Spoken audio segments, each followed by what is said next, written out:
Romans 16 contains about 25 names. And out of those 25 names, we don't know anything at all about 20 of them. And only a handful we even know in any context. And then, of course, Aquila and Priscilla are the most well-known of all of them in the list. But we spent some time talking about them. And I also spent some time talking about Phoebe, because the chapter begins with Phoebe, and we discussed the error of Phoebe as a formal servant of the church. The word there says that she's a servant of the church. The word there is the word for servant, which is also the exact same word for deacon. But it's in the feminine because Phoebe's a woman. And some have taken it upon themselves to teach that Phoebe was a female deacon in the church, and that she was a servant in a formalized office-holding sense. And we showed how the text, does not uphold that, and for a variety of reasons. To me, the most important one is that there are no Bible qualifications given for female deacons. That would seem to be an important thing. If you have qualifications for elders, in fact, when you have two sets of qualifications for elders, in Titus 1 and 1 Timothy 3, and then you have specific qualifications for deacons, 1 Timothy 3, 8, through about verse 10, 11, 12 in there. Where are the qualifications for a female deacon? It doesn't make any sense that there would be a formal office held by Phoebe in the same sense that that our deacons hold those positions. And so to me that's one of the biggest obstacles. Another big obstacle is the thread of male leadership through the entire Bible, but specifically in the New Testament. That, for example, when Judas killed himself, and in Acts chapter 1 they had to replace him in keeping with the scriptures, apparently no women were considered to be his replacement. And Mary, the mother of Jesus, was there. I mean, if you were going to pick a woman, to be in a place of, a prominent place, she's about as good a one as ever lived. And yet she was not considered. In fact, we don't have any, after that we have almost, I don't think we have any record of anything about Mary after Acts chapter 1, other than the fact that she was there at that time. And so, the thread of male leadership through the church, in the home, in most aspects of church life, and even in a lot of ways in public life. And so these things are all weigh heavily against an interpretation that Phoebe was a deaconess in a formal sense. But now we're fixing to jump into an even bigger bucket when we get to verse 7. And the bigger bucket is in verse 7. It says, "Greet Andronicus and Junia, my..." Let's see, is question 2 verse 7? Is that right? Okay, yeah. "Greet Andronicus and Junia, my what? My countrymen." I don't know where that came from in Christ. That's not even right. Somehow I messed that verse up big time. But it should say, "My countrymen and my fellow prisoners who are of note among the apostles, who were also in Christ before me." I'm going to circle this so I know to go back and fix that when I get to the house tonight. But just consider. Wait a minute. No, question 2 is verse 3, not verse 7. Question 2 is verse 3, not verse 7.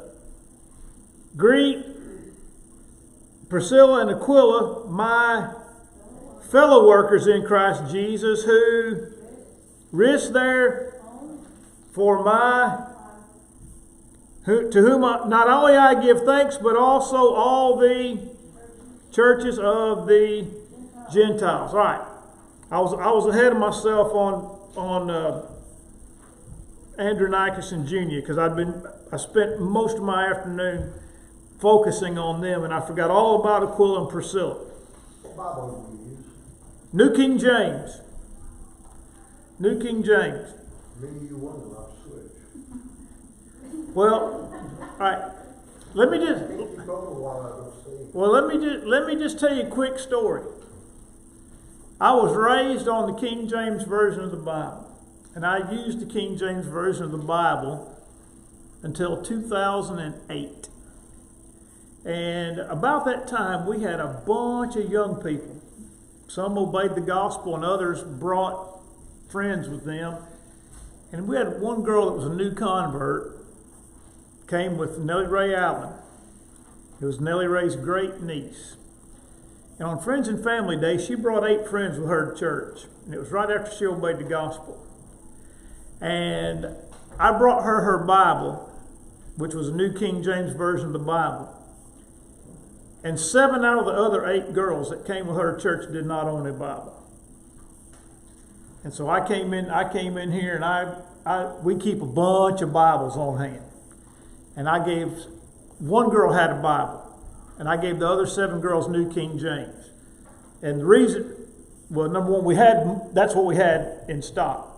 That's what we had on hand. But it didn't seem wise to me to give a bunch of 13-year-old girls King James Version of the Bible when they had almost no exposure to Elizabethan English. And so I knew then that going forward that more and more people were going to switch. We're not going to be using the King James Version of the Bible. But I did all my memory work in the King James Version of the Bible, and I didn't want to have to learn all the verses over again using different words.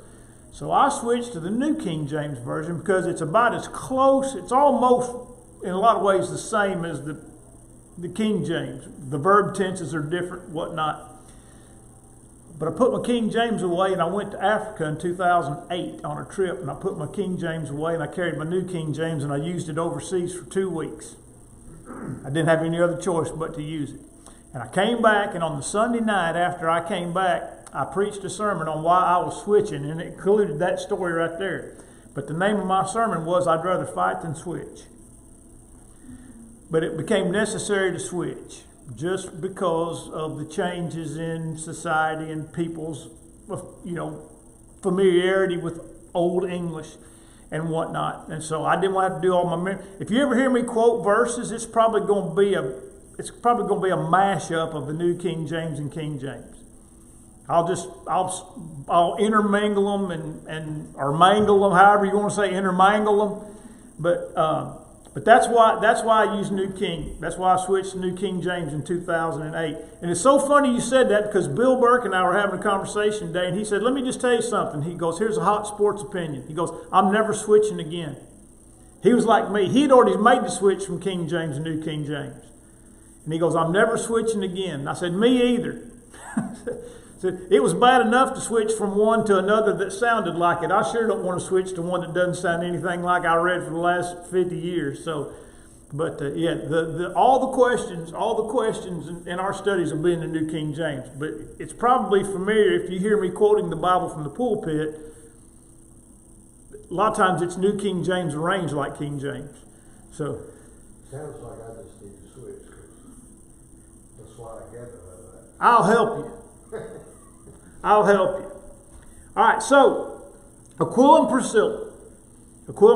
It says, Paul first met Aquila and Priscilla in Corinth after the couple, along with all the Jews, had been commanded to depart from Rome. Claudius had expelled all the Jews out of Rome. And Aquila and Priscilla went to Corinth. And then Paul came to Corinth in Acts 18, and it says that he met them and he lodged with them. It says, because they were of the same occupation, they were tent makers. They were tent makers. By the way, Acts 18 refers to Aquila and Priscilla as Jews, not as Christians, not as brothers. He was a certain Jew. A certain Jew. And Paul met him and took up with him, not because they were fellow Christians, and not because they were fellow Jews, but because they were fellow tent makers. By the way, just as a quick aside, have you ever heard the term tent-making preacher? Have you ever heard the term tent-making preacher? It's a fairly common term among preachers. A tent-making preacher is a preacher who makes his living doing something else besides preaching. In other words, he has a secular job somewhere or owns his own business, but he preaches somewhere. And he doesn't depend on the church for his financial support. Roy Williams down at 6th Avenue for a long time was what would be called a tent-making preacher. He was a school principal, but he was the full-time preacher at Blackwater, Macedonia for a while. He's a full-time preacher, I think, at Oak Grove for a while. And now he's the preacher at 6th Avenue in Jasper. But the phrase tent-making preacher refers to a preacher who supports himself through outside work, but still preaches and doesn't depend on the church, for his financial support. But that's where that phrase comes from. Tent-making preacher comes from, notice, Paul was in Corinth preaching, but Paul was providing for his own needs through his secular work and not depending on the Corinthians, which he would later write, I robbed other churches to help you. Said, you should have supported me and you didn't. And he rebuked them for it. But anyway, that's where the phrase tent-making preacher comes from. And none of you had ever heard of that. So now you've learned a new word. All right, so in the first set of notes there, it says, Paul established the church at Corinth at this time. Acts 18, verses 4 to 8. Commencing his teaching in the synagogue, persuading both Jews and Greeks. Then later we see many of the Corinthians hearing, believed, and were baptized. I am 100% of the mind that Paul converted Aquila and Priscilla in Corinth. All the evidence points to that, because they were called Jews. Paul associated with them because of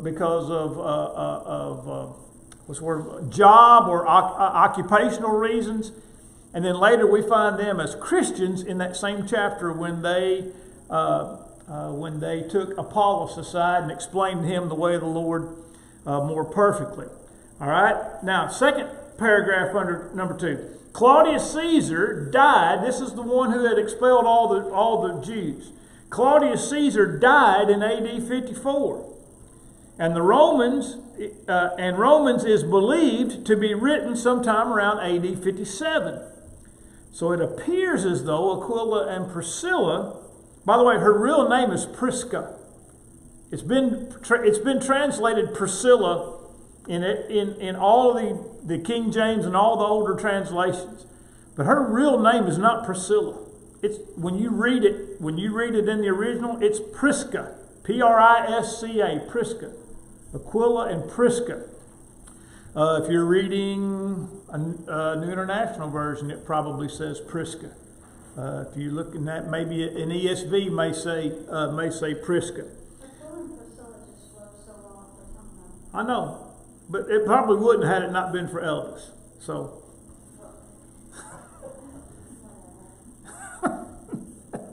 I never hear the name Priscilla, but what I don't think about Elvis. I'm sorry.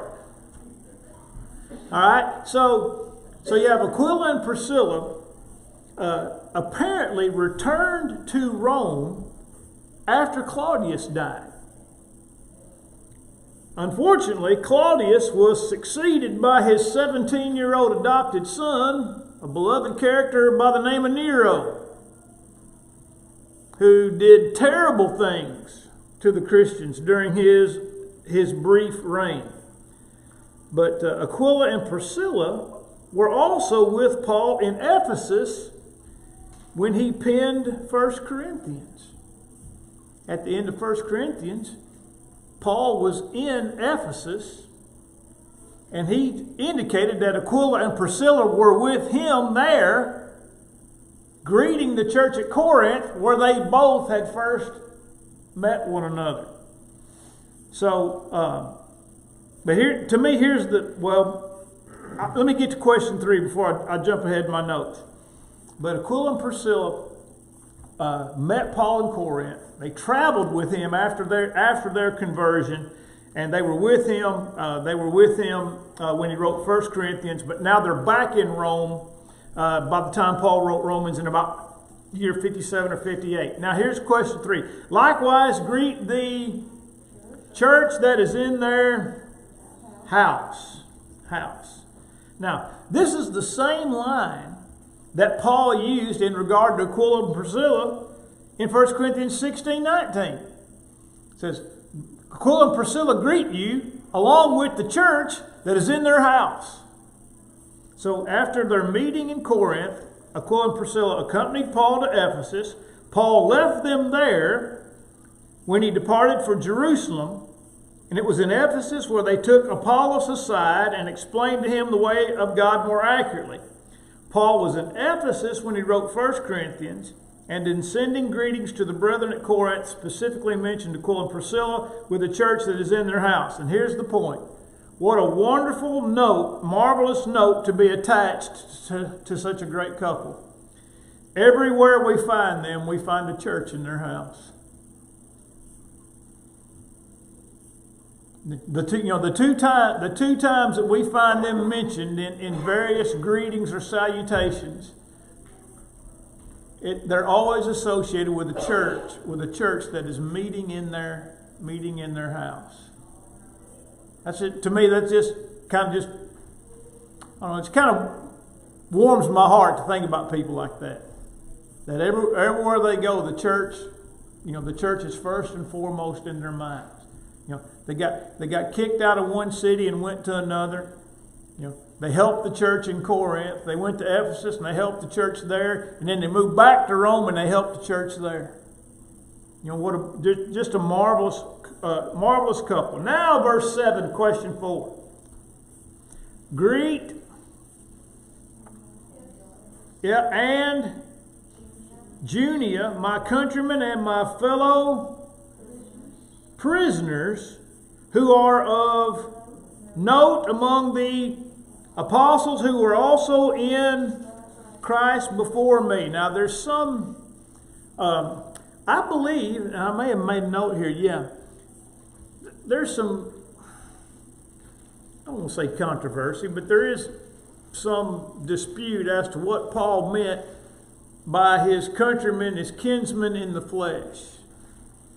The NIV renders that word my relatives.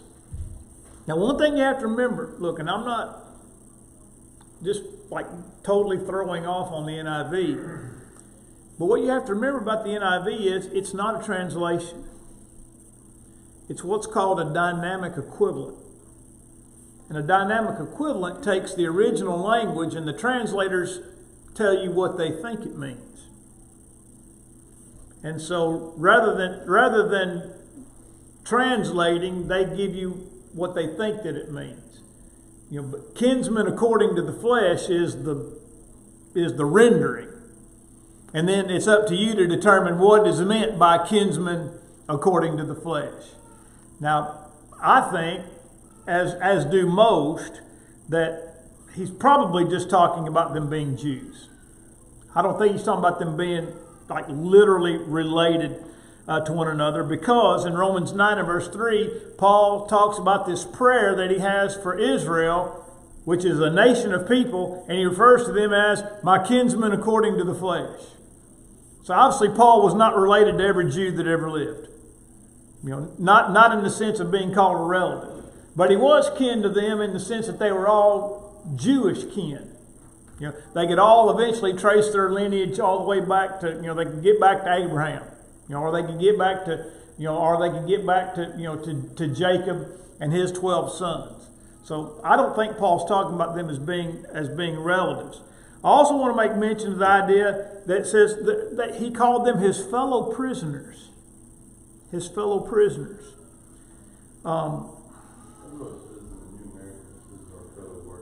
Fellow workers. Okay. And that may be right. You know, Paul referred to himself as a prisoner of the Lord Jesus Christ. But most of the time when he spoke about being a prisoner, he was in prison when he wrote it. You know, he wrote there are a number of epistles in the New Testament that are identified as the prison epistles because Paul wrote them from prison. All right? It's not known that if these two had been in prison with Paul, or if they had been in prison some other time, and they shared that bond that Paul had been in prison, these two had been in prison, but not necessarily together. Again, it's not certain, but he does call them my kinsmen according to the flesh, and he calls them my fellow prisoners. But now I want to get to the idea of Junia. Andronicus and Junia, who are of note among the apostles. Now, it's the second paragraph, top of page 3. Junia is the second, and this is what I mentioned from the very, very beginning. Junia is the second female in this list to be of some dispute. And for the same reason that some argue about Phoebe, which is feminism arising from misguided egalitarianism. Egalitarianism just simply means men and women are all the same. This idea that men and women are all the same and everybody needs to be treated as if they are exactly the same in all ways. That's egalitarianism. And so the ideas that are the erroneous ideas that are put forth about Junia are the same as about Phoebe. It's misguided feminism that has come out of an egalitarian worldview. All right. Now, whether Junia was a man or a woman was even of some concern. Up in the air. Whether Junia was a man or a woman. Now, and just note, prior to the 13th century, Junia was believed to be a woman. Then for the next 7 centuries, Junia was believed among the religious people to be a man. All right? But since the middle 20th century, which would be the 1950s, the predominant view returned to that of Junia being a woman. Now let me ask you a question. How could Junia be a man for be a woman for 1300 years, and then around the year 1300 to 1400 be a man for a while?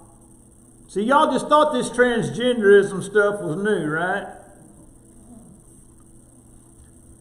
Now, how could Junia be a woman for 1300 years, then be a man for 700 years, and then be a woman again?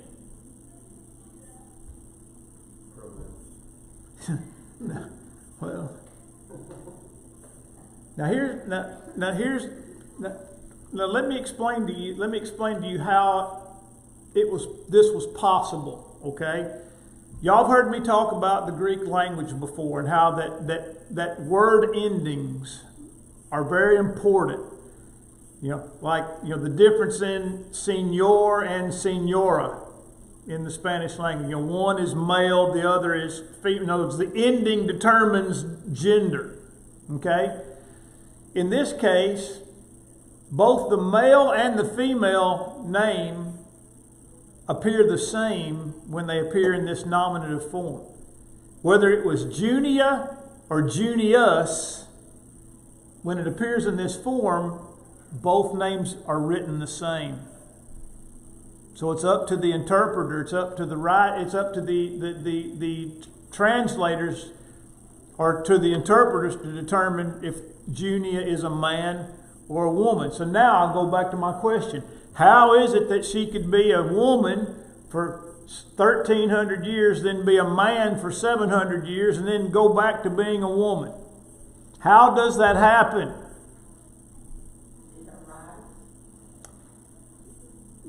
You're almost on it, Kathy. You're almost on it. Let me ask you a question. Who is in charge of the religious world all around the world starting in about the year 1300? What religion dominated the world for starting essentially 1300 years after Christ? Thank you. The Roman Catholic Church. So then,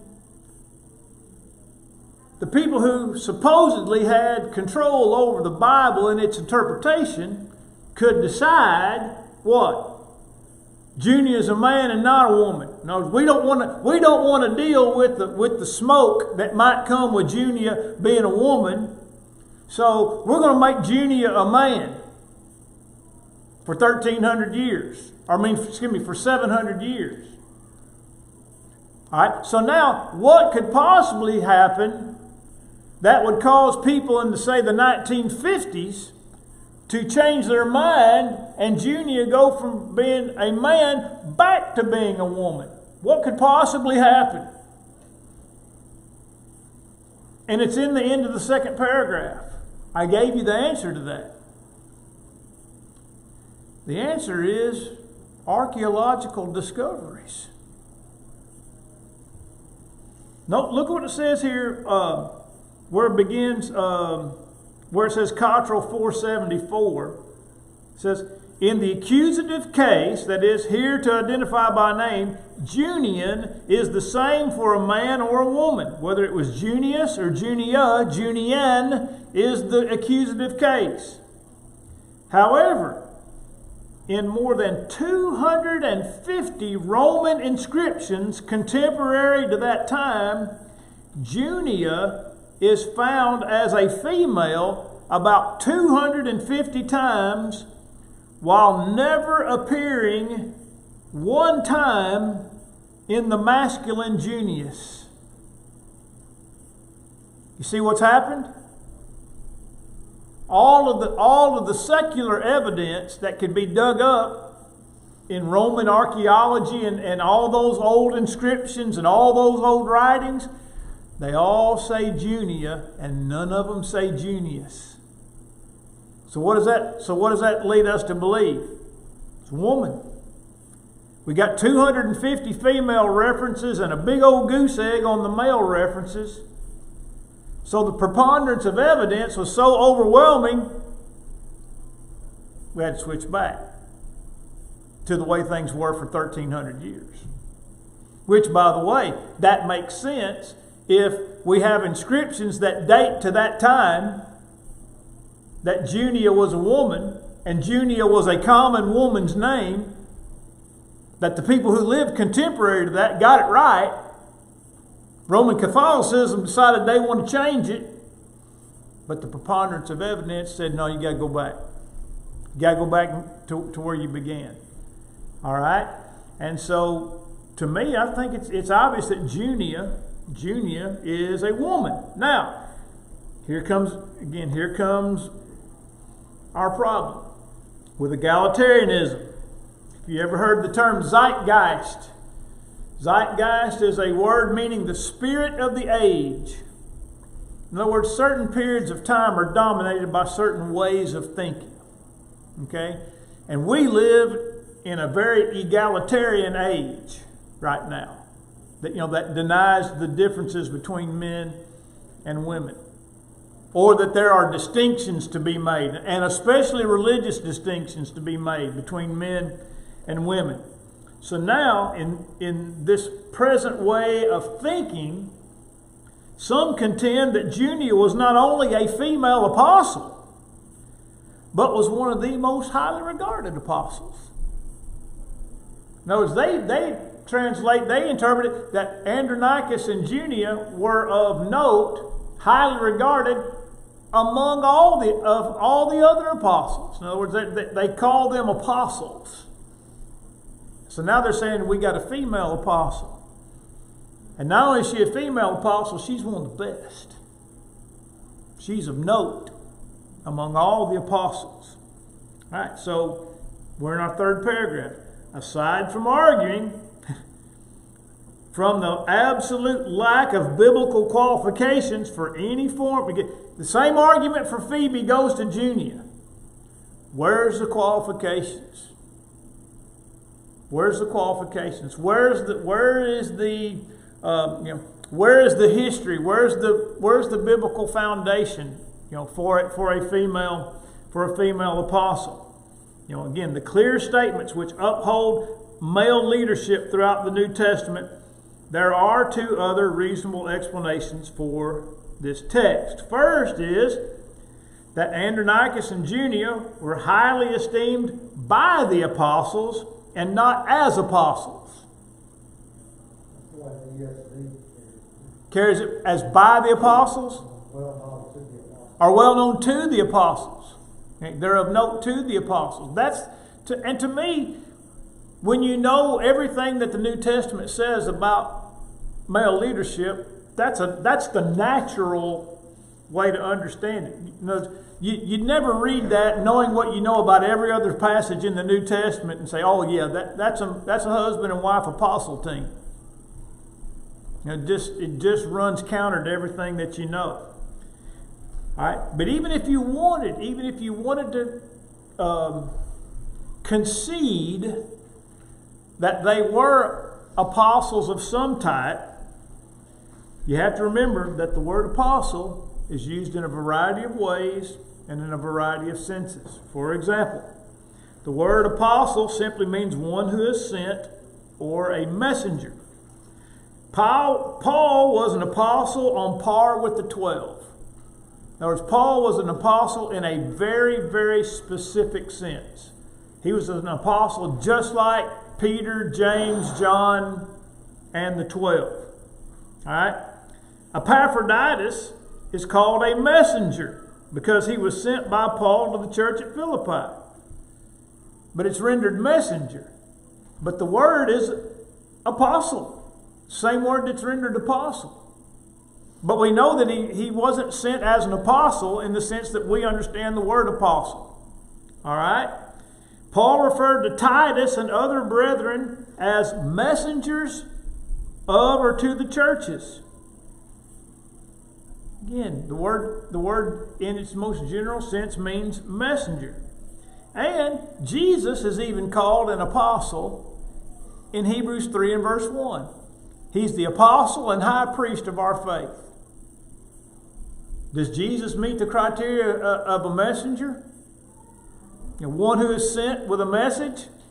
Absolutely he does. All right, so both of these explanations are permissible and reasonable according to the text.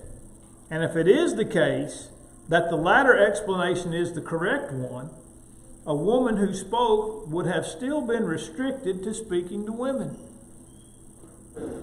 Even if it were the case that she was an apostle in the sense that she was a female who was sent with a message, she's still subject to all of the other restrictions that are placed on men and women in the church, so as to not violate the restriction of silence in the public assemblies which were placed upon women in 1 Corinthians 14:34 and 1 Timothy 2 and verse 12. I do not permit a woman to teach or exercise authority over a man. I mean, that's pretty straightforward.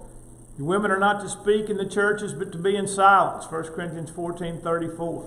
So even if it were the case that you could refer to her as an apostle, as a messenger of some sort, she's still subject to the pattern of male leadership.